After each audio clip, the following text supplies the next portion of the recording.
नमस्कार प्यारे बच्चों, आप सभी का टैगोर स्कूल के इस ऑनलाइन प्लेटफॉर्म पे स्वागत है।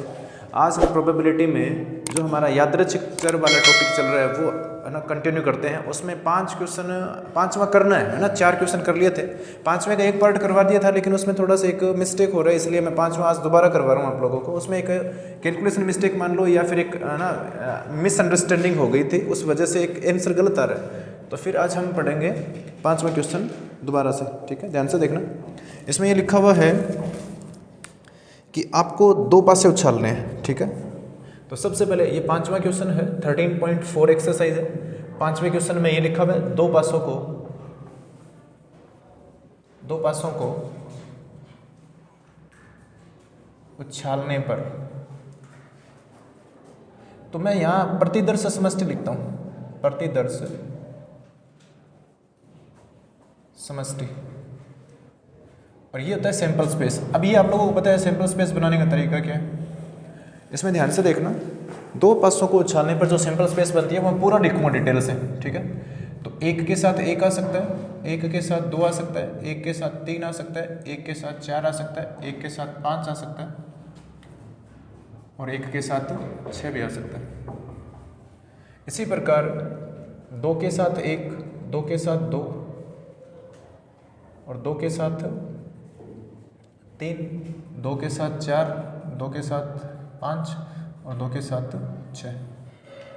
फिर 3 के साथ 1 आएगा, फिर 3 के साथ 2 आएगा, फिर 3 के साथ 3 आएगा, 3 के साथ 4 आएगा, और 3 के साथ 5, और फिर 3 के साथ 6।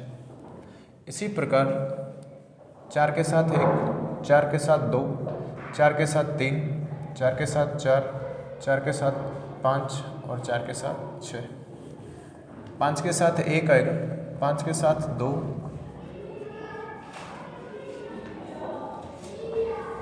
और 5 के साथ 5, और 5 के साथ 6, और फाइनली 6 के साथ 1 आएगा, फिर 6 के साथ 2 आएगा, फिर 6 के साथ 3 आएगा, फिर 6 के साथ 4 आएगा, 6 के साथ 5 आएगा, और 6 के साथ 6 आएगा। अब ध्यान से समझना आप लोग, ठीक है। तो इसमें ये लिखा गया है, फर्स्ट क्वेश्चन में ये लिखा गया है जो यादृच्छिक चर है, यादृच्छिक चर, जो यादृच्छिक चर है वो 4 से बड़ी संख्या है, 4 से बड़ी संख्या, ठीक है। पहले में यह है कि आपको बंटन तैयार करना है, लेकिन 4 से बड़ी संख्या को सफलता माना गया है, ठीक है। 4 से बड़ी संख्या को सफलता। तो यादृच्छिक चर है यहाँ x, और ये है 4 से बड़ी संख्या। तो मुझे ये बताओ, 4 से बड़ी संख्या है तो x के मान क्या क्या हो सकते हैं। x का मान 0 हो सकता है, x का मान 1 हो सकता है, और x का मान 2 हो सकता है। अब ये ध्यान से समझ लेना क्यों। देखिए 4 से बड़ी संख्या है तो हमारे पास पासे कितने हैं, 2। तो 2 है तो मैंने ये बोल दिया कि एक भी पासे पर 4 से बड़ी संख्या नहीं आएगी। x बराबर 0 का मतलब क्या है, एक भी पासे पर 4 से बड़ी संख्या नहीं आना। ये हमारी, इसका मतलब ये हुआ, देखिए 0 है तो 4 से बड़ी संख्या एक पर भी नहीं आएगी। तो ऐसे आपको काउंट करने कितने हैं उसमें। तो अगर मैं p ऑफ x इक्वल 0 लिखूंगा तो ध्यान से देखना, मुझे बताओ इसमें बताइए 4 से बड़ी संख्या है, तो इन दोनों में 4 से बड़ी संख्या है, सभी में देख लो आप, इन दोनों में 4 से बड़ी संख्या है। दूसरी बात कि इनमें भी, इन दोनों में भी कितनी है, 4 से बड़ी संख्या। क्यों, देखो 5 इसमें, 6 इसमें, 5 इसमें, 6 इसमें, 5 इसमें, 6, 5 6 आ रहा है सब में। इन दोनों में भी 5 और 6 है, तो इसका मतलब आपको 2 इस तरफ छोड़ना है और 2 इस तरफ छोड़ना है। तो देखो यहाँ 1 2 3 4 और 5 6 7 8 9 10 11 12 13 14 15 16। तो ये 16 ही ऐसे हैं जिनमें संख्याएं 4 से बड़ी नहीं है। ये देखिए 4 से बड़ी संख्या नहीं लिखना है हमें, तो कितने ऐसे 16, और कुल कितने हैं 36, ठीक है। एकदम एग्जैक्टली समझ आना चाहिए आपको, वो लिखने हैं जिसमें 4 से संख्याएं बड़ी नहीं है। अब दूसरा देखिए x बराबर अगर मैं 1 लिखता हूँ, इसका मतलब क्या है, एक पासे पर 4 से बड़ी संख्या है तो आपको अब वो देखने हैं जिन पर एक पासे पर 4 से बड़ी संख्याएं हैं। ध्यान से देखना, मुझे ये बताओ, इसमें 4 से बड़ी है, इसमें भी 4 से बड़ी है, इसमें भी है, इसमें भी है, और इसमें दोनों बड़ी है, तो ये नहीं लेना है। ध्यान से समझ लेना अब यहाँ पर, क्योंकि इसमें दोनों संख्या 4 से बड़ी है। ठीक है, दोनों संख्या 4 से बड़ी है, तो ये नहीं ले सकते हम। हमें वही लेने हैं जिसमें 4 से बड़ी संख्या एक में ही होनी चाहिए। तो इसमें है, इसमें भी है, इसमें भी है और इसमें भी है। तो ये कितने हो गए? 4 ये हो गए, मतलब 8 हो गए। 8 फिर ये ध्यान से देखना, इसमें दोनों बड़ी है, इसमें भी दोनों बड़ी है, इसमें देखिए एक एक ही बड़ी संख्या है। तो ये कितने हो गए हमारे पास? 4, 8 इस तरफ और 8 उस तरफ है। ध्यान से देख लेना एक बार फिर। मुझे बताओ, इसमें एक ही संख्या है 4 से बड़ी, इसमें भी एक ही संख्या 4 से बड़ी है। तो यहाँ तक कितने हो गए? ये 8 हो गए। इसी प्रकार मेरे हाथ से ऊपर देखो आप, इसमें एक ही संख्या 4 से बड़ी है, इसमें भी एक ही संख्या 4 से बड़ी है, लेकिन मैंने इन चारों को नहीं लेना है। अब क्यों नहीं लेना इन चारों को? क्योंकि इनमें सभी संख्याएं देखो दोनों पासों पर ही 4 से बड़ी है। तो हमें तो एक पासे वाली लेनी है, तो वो कितनी है? तो यहाँ कितनी है? 8, और वहाँ भी कितनी है? 8। तो 8 और 8 कितनी हो गई? 16। तो यहाँ मैं x बराबर 1 पर अगर प्रायिकता लिखूंगा तो 16 बटा कितनी आएगी? 36 आएगी। अगर मैं x बराबर 2 लिखता हूं तो इसका मतलब क्या हुआ? इसका मतलब है दोनों पासों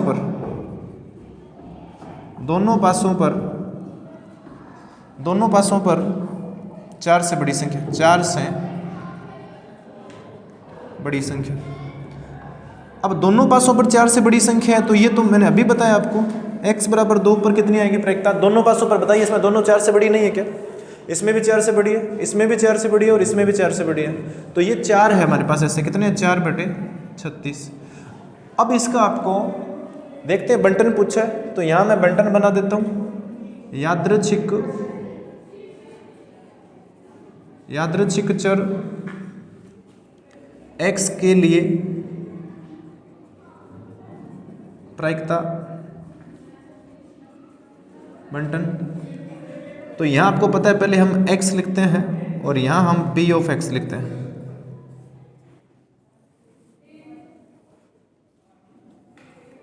ध्यान से देखो, ये 0 है, 1 है और 2 है। 0 पर कितनी आ रही है? 16 बटे 36। यहाँ कितना है? 16 बटे 36। और यहाँ कितना है? 4 बटे 36। एक चीज़ आप देख लिया करो कि इन सब का टोटल 1 आना चाहिए। यहाँ प्रायिकताओं का जो सम है वो कितना होना चाहिए? 1 होना चाहिए। 16 और 16 32 और 4 36। 36 बटे 36 कितना होता है? 1 ही होता है। तो ये था फाइनली हमारा क्वेश्चन, है ना। कल इसमें गलती क्या हुई थी? लास्ट लेक्चर में ये गलती हुई थी कि यहाँ हमने संख्या 24 लिख ली थी, तो वो गलत था। ठीक है, इस प्रकार की 24 संख्या नहीं है।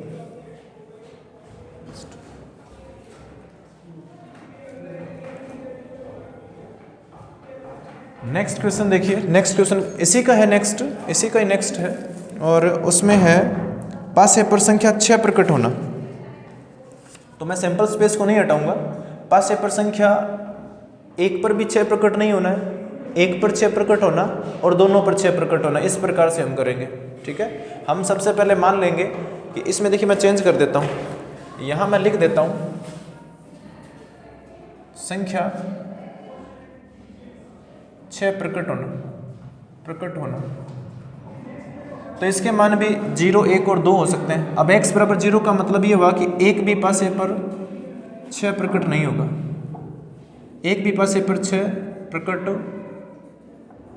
नहीं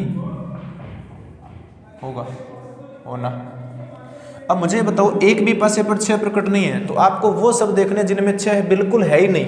तो देखिए, इनमें 6 है सब में, और इनमें भी 6 है। ठीक है, तो ऐसे कितने हैं जिनमें 6 नहीं है? तो ये देखो, ये 5 हो गए, इसमें भी 5 है, इसमें भी 5 है, इसमें भी 5 है और इसमें भी 5 है। तो ऐसे कितने हो जाएंगे? काउंट करेंगे अभी। देखो, ध्यान से देखना, आपको वो देखने हैं जिनमें 6 प्रकट होना ही नहीं चाहिए। तो मुझे ये बताइए आप, यहाँ देखिए 1 2 3 4 5 है, और यहाँ भी 1 2 3 4 5 है। तो टोटल 25 ऐसे हैं। ध्यान से समझना, टोटल 25 संख्या ऐसी है, 25 ऐसे हैं हमारे पास एलिमेंट, ऐसे अवयव 25 है जिनमें 6 प्रकट नहीं हुआ है। एक बार फिर ध्यान से समझ लेना, बोर्ड पे देखना आप सभी। इसमें ये यहाँ लिखा गया संख्या 6 प्रकट होना है, सॉरी।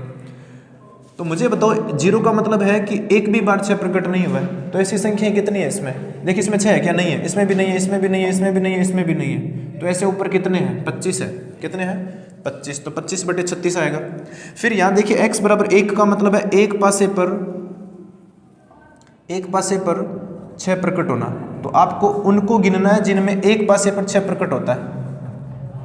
तो एक पर 6 होना चाहिए। देखिए इसमें एक बार है, इसमें एक बार, इसमें एक बार, इसमें एक बार, इसमें कितने हो गए ये 5, और 5 इस तरफ है ना, क्योंकि इसमें 2 है तो 2 वाले नहीं लिखने हमें। कितना आएगा इस बार 10, यहाँ कितना आएगा 10/36। और अब ध्यान से देखना, यहाँ मैं लिखूंगा x बराबर 2 का मतलब है दोनों पासों पर 6 प्रकट होना, दोनों पासों पर 6 प्रकट होना, 6 प्रकट होना, दोनों पासों पर 6 प्रकट होना। तो दोनों पासों के लिए हमारे पास देखिए एक ही है ये, तो कितना आएगा 1/36। अब इसका अगर मैं प्रायिकता बंटन लिखता हूँ तो यहाँ ध्यान से देखो ये आ जाएगा हमारे पास, बस ये चेंज होगा, बाकी तो पूरा सेम है ना। ये सेकंड करवा रहा हूँ मैं इस बार, ध्यान से देख लेना। 0 पर कितना हमारे पास 25/36 है, फिर 10/36 है और 1/36 है। अब इनको देखो, अब 25 और 10 35 हो गया और 1 36 हो गया, तो 36/36 एक ही होता है। ठीक है, तो ये था 5वां क्वेश्चन। सिंपल है, आपको बस ये पहचानना है कि यादृच्छिक चर आप मान लेते हैं और उसके कितने प्रकार हो सकते हैं, कितने प्रकार से हम उसको लिख सकते हैं। मैंने आपको पहले ही बोला था यादृच्छिक चर होता क्या है, वो होता है संयोग से निर्धारित होने वाली एक संख्या, संयोग से निर्धारित होता है ये। ठीक है,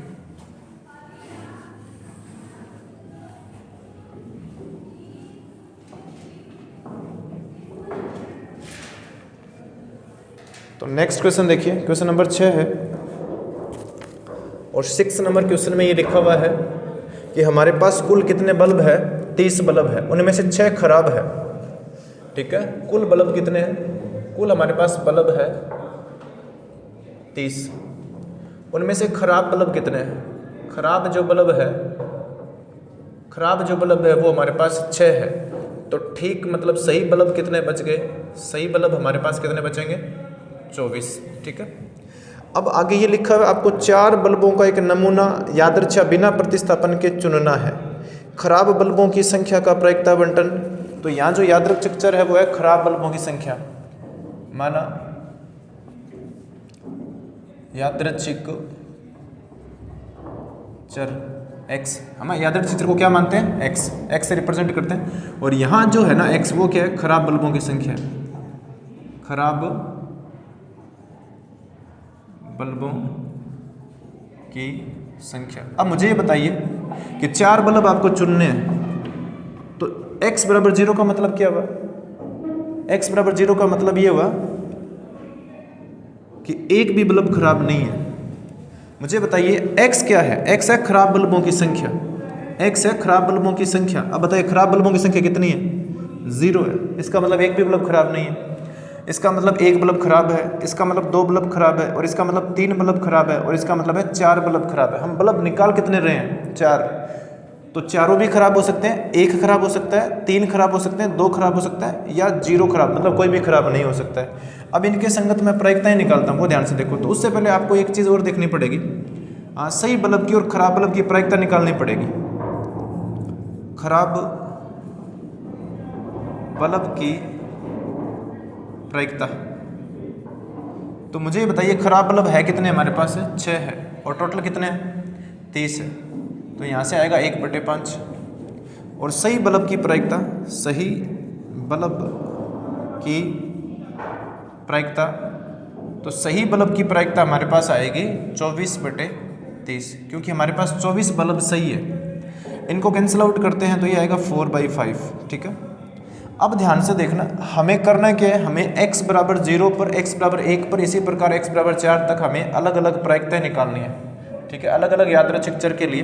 तो x बराबर 0 के लिए निकालता हूँ। अब इसका मतलब क्या है, पहले तो ये बताओ कि x खुद क्या है, खराब बल्बों की संख्या, अब वो कितनी है 0। अब खराब बल्ब की संख्या 0 है, मतलब सभी बल्ब सही है, सभी बल्ब सही है, सही है, ये है इसका मतलब। अब मुझे बताइए अगर हम x बराबर 0 पर प्रायिकता निकालते हैं, तो पहले तो ये बताइए बल्ब कितने चुनने, हमें चुनने कितने हैं, ध्यान से देख लेना, बल्ब हमें चुनने कितने, 4, कितने चुनने, 4, लेकिन कौन से चुनने, खराब बल्ब चुनने, कौन से, खराब बल्बों की संख्या चुननी है। तो बताइए यहाँ मैं 4C बताइए खराब बल्ब मैंने चुना है क्या? एक भी जीरो आएगा यहाँ पर। 4 से 0 का मतलब है कि आपने 4 बल्ब चुनने थे लेकिन आपने एक भी नहीं चुना। क्यों नहीं चुना?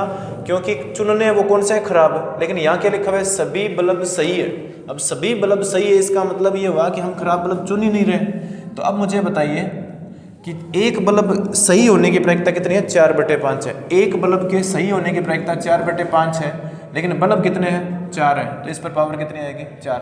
मैं फिर बता देता हूँ आपको, एक बात ध्यान से सुन लो। अगर एक बल्ब चुनना होता ना तो हम लिखते केवल 4/5, लेकिन मैंने यहाँ पर 4 पावर क्यों लिखी है? क्योंकि ये 4/5 है ना, ये एक बल्ब की, ये दूसरे बल्ब की, ये तीसरे बल्ब की और ये चौथे बल्ब की। इस प्रकार नहीं आएगी क्या?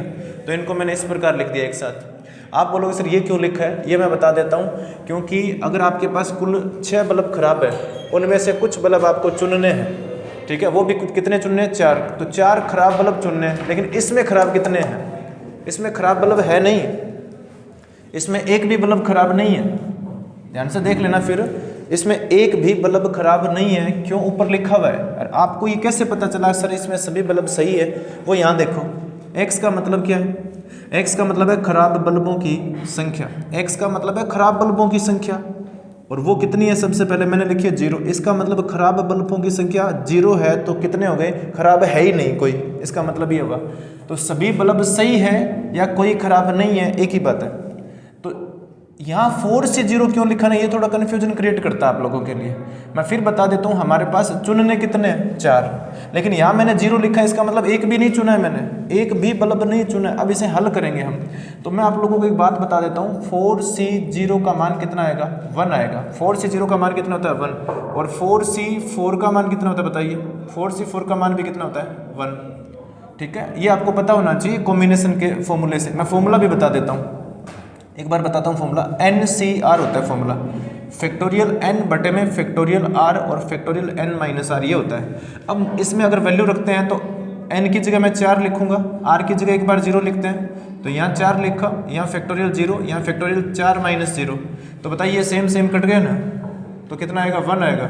इसी प्रकार इसमें भी कितना आएगा? 1 ही आएगा। अब ध्यान से देखो, तो इसका तो 1 आ गया। 4 की पावर 4 कितना होता है बताइए? 4 की पावर 4, 4 की पावर 4 होता है 256, और 5 की पावर 4 कितना होता है? 625 होता है। तो यहाँ हमारा फाइनली आंसर आएगा 256/625। ये आ गया मेरा P ऑफ x इक्वल 0 पर। अगर मैं x इक्वल 1 पे निकालता हूँ तो इसका मतलब लिखेंगे पहले हम। मतलब क्या है इसका? इसका मतलब है कि एक बल्ब खराब है, एक बल्ब। बस यहाँ देख लिया करो आप तो कि x खुद क्या है? खराब बल्बों की संख्या है, तो 1 है। वो कितनी है? एक बल्ब खराब है, खराब है। अब एक बल्ब खराब है, इसका मतलब बाकी 3 क्या है? सही है। अब मुझे बताओ, यहाँ अगर मैं P ऑफ x इक्वल 1 लिखूंगा तो यहाँ ध्यान से देखना 4C1 लिखा मैंने। अभी आप समझ गए होंगे कि सर 4C1 क्यों लिखा? क्योंकि 4 बल्ब खराब चुनने हैं और उनमें से मैंने अभी खराब कितना चुना है? 1, तो 4C1 आएगा। ध्यान से देखना, अब इसके साथ में मैंने लिखा है 4/5 की पावर 3 और गुणा में लिखूंगा मैं 1/5। अब आप ये सोचो कि सर आपने ये कैसे लिखा? मुझे बताइए, एक खराब बल्ब की प्रायिकता कितनी है? ये रहा, एक खराब बल्ब की प्रायिकता हमारे पास कितनी है? 1/5। 1/5 लिखा मैंने। तो बाकी 3 बल्ब क्या है? सही। तो 3 बल्ब सही है, लेकिन एक बल्ब की सही की कितनी प्रायिकता है? 4/5। तो 3 की तो फिर 3 पावर तो आएगी ना। यहाँ 4 आई थी क्योंकि चारों ही सही थे, इसमें 3 सही है तो 3 पावर आएगी। 4C1 का मान कितना होता है? ये ध्यान से देखना। 4C1 का 4 फैक्टोरियल बटे में 1 फैक्टोरियल, और यहाँ आएगा फैक्टोरियल 4 माइनस 3, सॉरी 1। तो यहाँ आएगा, इसका आंसर 4 ही आएगा। कितना आएगा? 4। तो ध्यान से देखना, ये 4 आ गया। 4 की पावर 3 कितना होता है? ये होता है 64। और नीचे ध्यान से देखो, नीचे कितना है? 5 की पावर 3 और 1 ये 5, कितना हो गया? 625। इसे अगर हम हल करते हैं तो ये 4 चौके 16, हासिल 1 बच गया, 6 चौके 24 और 1 25, तो बटे में आएगा 625। इसी प्रकार अगर मैं निकालता हूँ बाकी, अगर P ऑफ x इक्वल 2 लिखा मैंने, इस बार मैंने x को डिटेल में नहीं लिखा है, मैंने सीधा लिख दिया Px इक्वल 2 लिखा मैंने। इसका मतलब ये है कि 2 बल्ब सही है और 2 खराब है, 2 बल्ब सही है और 2 खराब है। लेकिन चुनने कितने आपको? 4 में से 2 चुनने, 4 में से 2 खराब चुन लिया आपने। ठीक है, अब ध्यान से देखना, अरे टोटल बल्ब कितने चुन रहे हैं हम? 4, लेकिन उनमें से 2 खराब चुनने के लिए लिखता हूँ मैं बार बार। यहाँ 4/5, इस पर पावर कितनी आएगी? 2, और 1/5 पर पावर कितनी आएगी? 2, क्योंकि इस बार 2 खराब है और 2 सही है और 2 खराब है। इसे अगर मैं लिखता हूँ 4C2 का मान कितना आएगा? देखते हैं। 4 फैक्टोरियल 2 और फैक्टोरियल 2, ऊपर कितना आएगा 4 गुणा 3 और 2 कट गया, इससे 2 बार कटूंगा 6 आएगा। कितना आएगा यहाँ पर 6 आएगा, ठीक है। और इसे अगर मैं लिखता हूँ तो ये 4 की पावर 2 कितना होता है 16, और बटे में तो उतना ही आएगा 625, ठीक है, क्योंकि 5 की पावर 2 और 5 की पावर 2 625 ही होता है, और ये हो गया टोटल 96 बटे 625, ठीक है। अब ध्यान से देखना, वहाँ थोड़ी सी जगह कम है इसलिए मैं इनको हटाता हूँ यहाँ से, ध्यान से समझ लेना इन्हें। यहाँ से मैं इन चीज़ों को हटा देता हूँ, ठीक है। अगर मेरे पास अब x का मान अगर 3 है, x बराबर अगर 3 है तो P ऑफ x3 कितना आएगा, x बराबर 3 पर मेरे पास इसके संगत प्रायिकता कितनी आएगी, तो इसका मतलब ये 3 बल्ब खराब है तो 4C3 आएगा। 4C3 क्यों लिखा मैंने, 4C3 का मतलब है 4 बल्ब अपने चुने हैं और उनमें से 3 खराब है, तो 3 खराब है लेकिन सही कितना है 1, तो 1 सही होने की प्रायिकता ये है और खराब होने की प्रायिकता ये है। तो इसे मैं हल करूंगा तो अभी ध्यान देना, 4 फैक्टोरियल बटे में फैक्टोरियल 3 और फैक्टोरियल 1, तो इसे हल करने पर कितना आएगा 4 आएगा, इसे हल करने पर कितना आएगा 4, ठीक है। अब ध्यान देना, इसे हल करेंगे तो 4 बटे और यहाँ आएगा 625, तो ये आएगा 16 बटे 625, ठीक है। अगर मैं x बराबर 4 लिखता हूँ तो इसका मतलब है चारों बल्ब खराब है। अब चारों बल्ब खराब है तो 4C4 आएगा, 4 बल्ब खराब है उनमें से चारों खराब अपने चुन लिए, तो अब ध्यान देना यहाँ आएगा 1 बटे 5 की पावर 4, क्योंकि अब इस बार सही बल्ब है ही नहीं, ठीक है। तो इसे हल करने पर 4C4 कितना होता है 1 होता है, इंटू 1/625, ठीक है, 1 बटे 625 आएगा, और P ऑफ x इक्वल 4 पर। अब इन सभी के संगत अगर मुझे प्रायिकता बंटन लिखना है तो यहाँ x आएगा, यहाँ P ऑफ x आएगा,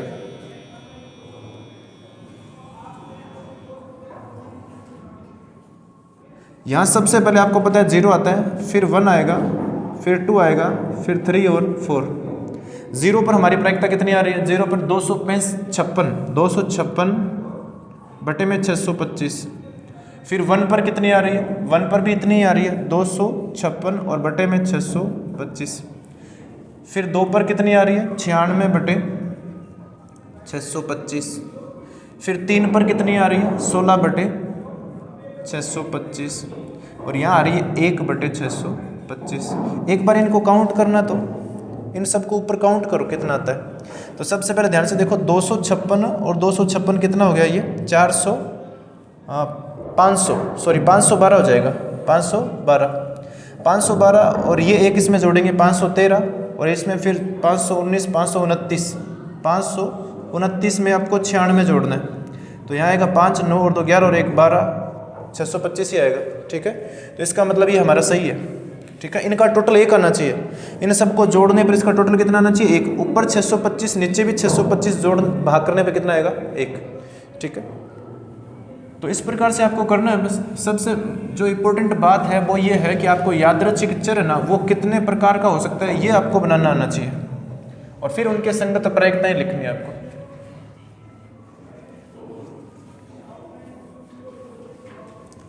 नेक्स्ट क्वेश्चन देखिए,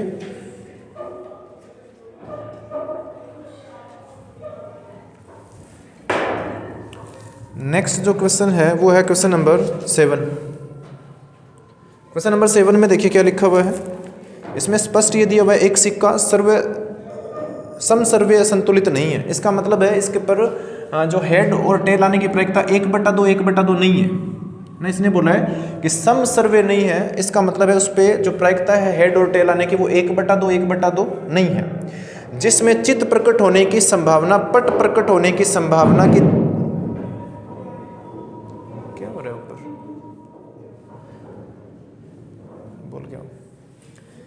एक सिक्का समसर्वय नहीं है, संतुलित नहीं है। इसका मतलब ये हुआ कि उस पर हेड और टेल आने की प्रायिकता ना वो बराबर नहीं है। फिर इसने बोला है कि जिसमें चित्त और पट प्रकट होने की संभावना का अनुपात जो है ना वो कितना है, वो है हमारे पास 3 गुना है। ध्यान से देख लेना, हेड और मैं यहाँ पर लिख लेता हूँ टेल।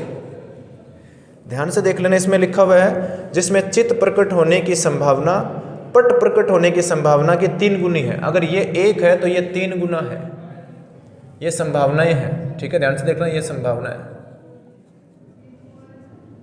ये संभावना है हेड और टेल प्रकट होने की। तो हमें जैसे एक अगर मैं नॉर्मल सिक्के की बात करूं तो उसमें हेड और टेल प्रकट होने की संभावना कितनी होती है? 1 और 1 होती है।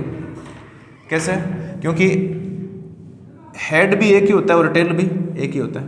लेकिन ये जो सिक्का है ये इसको स्पेशल इस तरीके से बनाया हुआ है कि इसको उछालने पर हेड 3 बार चांस है कि हेड आता है। अगर आपने 4 बार एक सिक्के को उछाला है तो 3 बार हेड आएगा और 1 बार टेल आएगा। इस प्रकार का ये सिक्का है। अब आगे देखो, फिर इसमें ये बोला गया है यदि सिक्के को 2 बार उछाला जाता है, सिक्के को कितनी बार उछाल रहे हैं? 2 बार, तो 2 पट्टों की संख्या प्रायिकता का बंटन ज्ञात कीजिए। ध्यान से देख लेना, 2 बार उछाला जाता है तो हेड आने की प्रायिकता और यहाँ पर हेड नहीं आने की, या फिर मैं बोल सकता हूँ टेल आने की प्रायिकता। ध्यान से देखना, अगर एक सिक्के को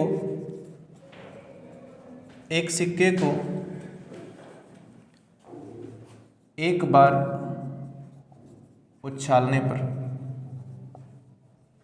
पर चित्त आने की प्रायिकता,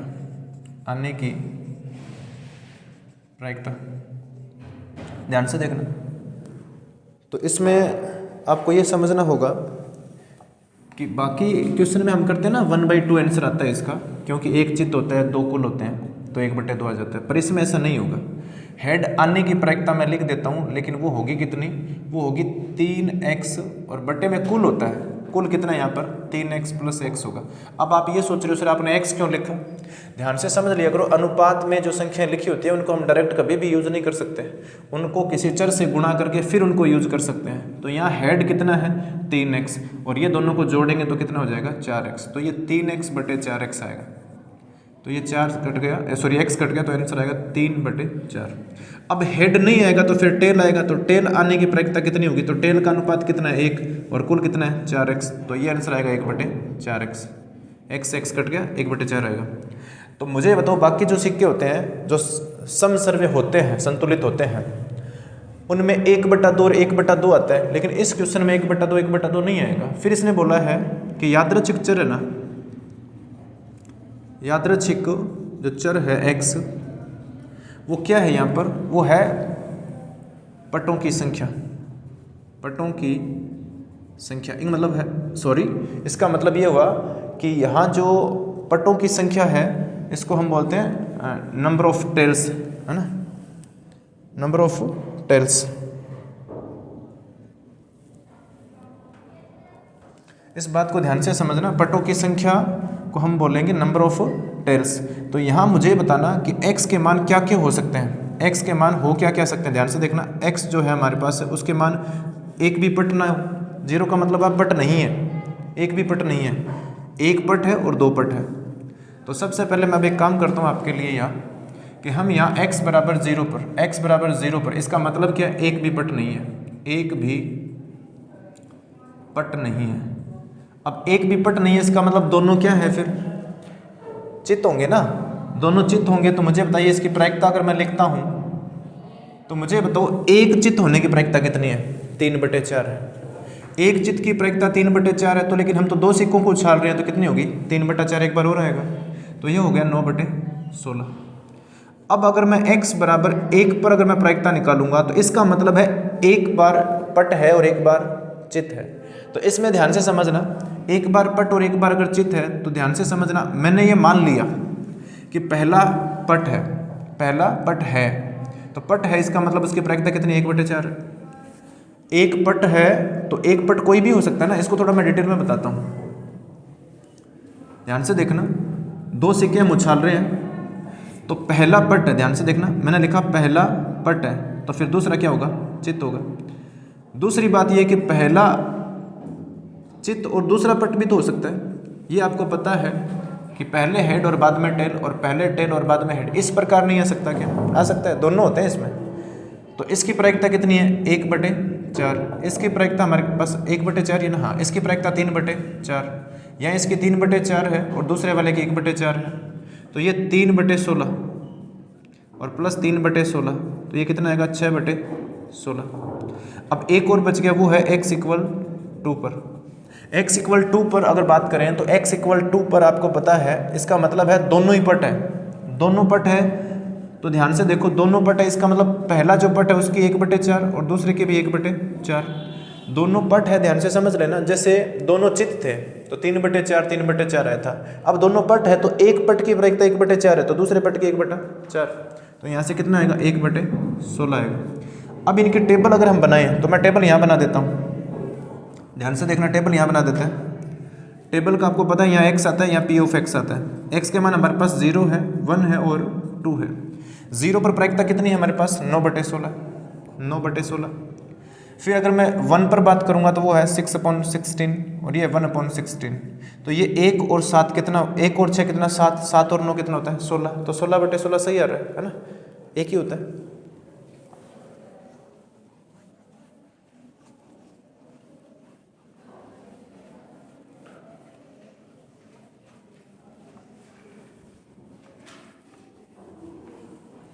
तो ये था क्वेश्चन नंबर 7।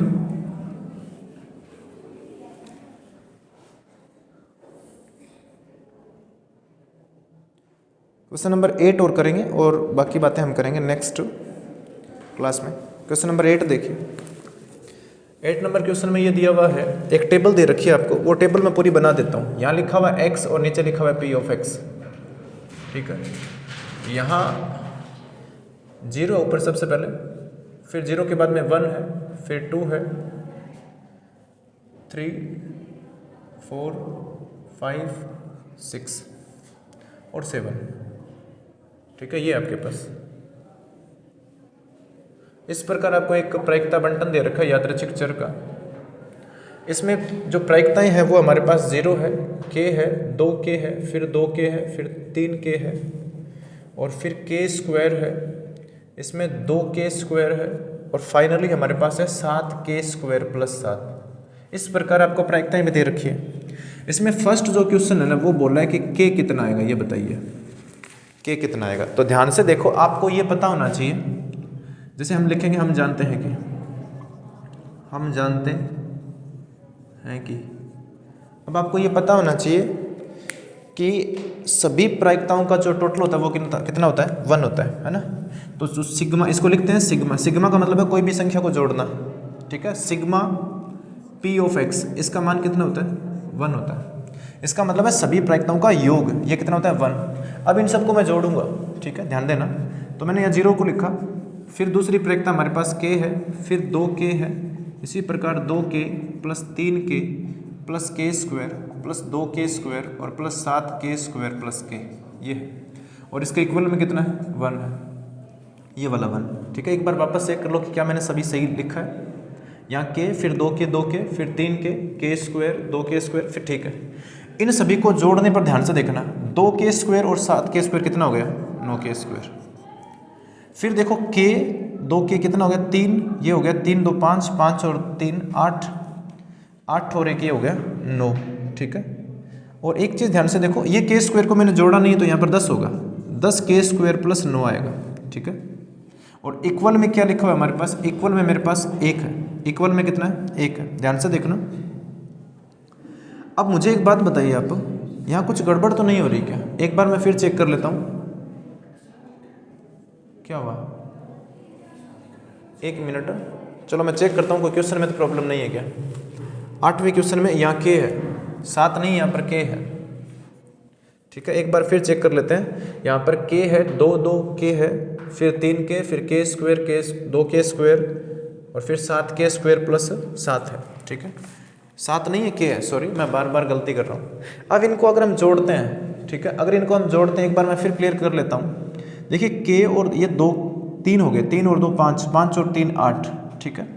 और 8 और 1 कितना हो गया ये 9k, ठीक है, 9k है इसमें। और ये ध्यान से देखो 1 और 2 कितना हो गया 3, 3 और 7 कितना 10k²। अब ठीक है, अब इसके 1 को इस तरफ लेकर आओ तो 10k² + 9k और ये 1 इस तरफ आ गया तो माइनस का हो गया बराबर 0। अब इसको आपको पता है गुणनखंड विधि से हम यहाँ इसको हल करेंगे तो 10k², इसे मैं लिख सकता हूँ +10k और -k, हो गया ना 9k और -1 बराबर 0। इन दोनों में कॉमन आएगा 10k, तो यहाँ बचेगा मेरे पास k और प्लस 1, यहाँ -1 कॉमन लेंगे तो अंदर बचेगा k + 1 बराबर 0। अब मुझे बताइए कि यहाँ अगर मैं k + 1 कॉमन लेता हूँ, इनमें k + 1 कॉमन आता है तो यहाँ क्या बचेगा 10k और यहाँ बचेगा -1 बराबर 0। अब एक बार इसे 0 करते हैं और एक बार इसे 0 करेंगे तो यहाँ -1 आएगा और यहाँ k बराबर आएगा 1/10। लेकिन ये पॉसिबल नहीं है। ये पॉसिबल क्यों नहीं है? क्योंकि ये k का मान अगर मैं यहाँ रखता हूँ तो सभी प्रायिकताएं नेगेटिव हो जाएंगी और हमें पता है कि प्रायिकता ऋणात्मक होती नहीं है। तो ये हमें पता चल गया, k का मान आ गया ना। फर्स्ट क्वेश्चन में आपसे k पूछा है, फिर देखिए सेकंड में क्या पूछा है। सेकंड क्वेश्चन में क्या पूछा है? सेकंड क्वेश्चन में कुछ अलग बात पूछी है, वो देखते हैं। सेकंड क्वेश्चन में ये पूछा है कि आप तो ये बताइए p और x < 3 है। इसका मतलब क्या है? इसका मतलब ये हुआ कि आपको उन सभी प्रायिकताओं को जोड़ना है जिसमें x का मान 3 से कम हो। तो मुझे बताइए x का मान इसमें देखिए 0 है, 1 और 2 है, लेकिन 3 को साथ नहीं लेना है क्योंकि इसमें इक्वल नहीं है। 3 से छोटा होना चाहिए। x क्या 3 से छोटा है? तो 3 से छोटा, इसका मतलब ये होगा कि p(x) = 0 लिख सकते हैं, प्लस p(x) = 1 लिख सकते हैं और प्लस p(x) = 2 लिख सकते हैं, लेकिन 3 नहीं लिख सकते हैं क्योंकि इसने बोला 3 से छोटा ही लेना है आपको। तो अब ध्यान से देख के बताओ कि x पर प्रायिकता कितनी है हमारे पास? 0 है। 0 पर कितनी है? 0। 1 पर कितनी है? k है। 1 पर k है और 2 पर कितनी है? 2k है। ठीक है, इनको जोड़ने पर कितना आएगा? 3k। और k का मान हमारे पास है, k का मान है 1/10, तो 1/10 और ये आएगा आंसर फाइनली 3/10। अगर मैं थर्ड क्वेश्चन की बात करता हूँ तो थर्ड क्वेश्चन में देखिए क्या लिखा हुआ है।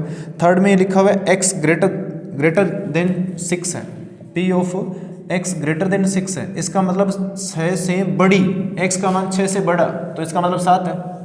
6 से बड़ा, इसका मतलब क्या हुआ? p(x) = 7 की बात कर रहे हैं। उसकी प्रायिकता कितनी है? यहाँ देखिए, उसकी प्रायिकता है 7k² + k। यहाँ अगर मैं प्रायिकताओं को रखता हूँ तो 7 × 1/10 का स्क्वायर और प्लस 1/10। ये मैंने क्या लिखा एक बार फिर समझ लेना।